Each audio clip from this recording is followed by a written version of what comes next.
Hey guys, അപ്പോൾ നമ്മളിന്നൊരു Munnar trip പോയിക്കൊണ്ടിരിക്കുകയാണ്. വീട്ടിൽ നിന്ന് രാവിലെ തന്നെ ഇറങ്ങി കുറേ മലയൊക്കെ കണ്ടു, തേയിലത്തോട്ടമൊക്കെ കണ്ടു. അത് കഴിഞ്ഞപ്പോഴത്തേക്കും ഒരു സ്ഥലത്ത് നിർത്തി ഇറങ്ങി. അത് കഴിഞ്ഞപ്പോൾ അവിടെ ഒരു മരം നിൽക്കണ കണ്ടു. ആ മരത്തിൽ നിറച്ച് നല്ല അടിപൊളി വയലറ്റ് പൂ നിൽക്കുന്ന കണ്ടു കേട്ടോ.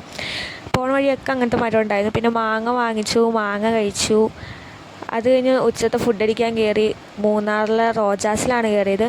നല്ല അടിപൊളി ഫുഡായിരുന്നു. അത് കഴിഞ്ഞ് ചായ ബസാറിൽ കയറി ചായപ്പൊടി വാങ്ങിച്ചു. പിന്നെ അവിടുത്തെ തന്നെ റിപ്പിളിൻ്റെ ചോക്ലേറ്റ്സ്, ഹാൻഡ് മെയ്ഡ് ചോക്ലേറ്റ്സൊക്കെ വാങ്ങിച്ചു. അവിടുത്തെ തന്നെ ഒരു സാധനമായിരുന്നു ഐസ്ഡ് ബ്ലാക്ക് ടീ, അടിപൊളി സാധനമായിരുന്നു. അത് കഴിഞ്ഞ് അനിയത്തിയുടെ കുറച്ച് ഫോട്ടോയൊക്കെ എടുത്തു. പിന്നെ അങ്ങോട്ട് പോയപ്പോഴത്തേക്കും ഡാം കണ്ടു. ഡാമിൻ്റെ അവിടെ ഇറങ്ങി. പിന്നെ അവിടുത്തെ ഒരു ക്യാമറമാനെ കൊണ്ട് ഫോട്ടോയൊക്കെ എടുപ്പിച്ചു. അനിയത്തിനെയും കുറച്ച് ഫോട്ടോയൊക്കെ എടുത്തു, ക്യാരറ്റൊക്കെ പിടിച്ചിട്ടുള്ള. അത് കഴിഞ്ഞ് തേയിലത്തോട്ടത്തിൻ്റെ അവിടെ നിന്ന് ഫോട്ടോ എടുത്തു. പിന്നെ നേരെ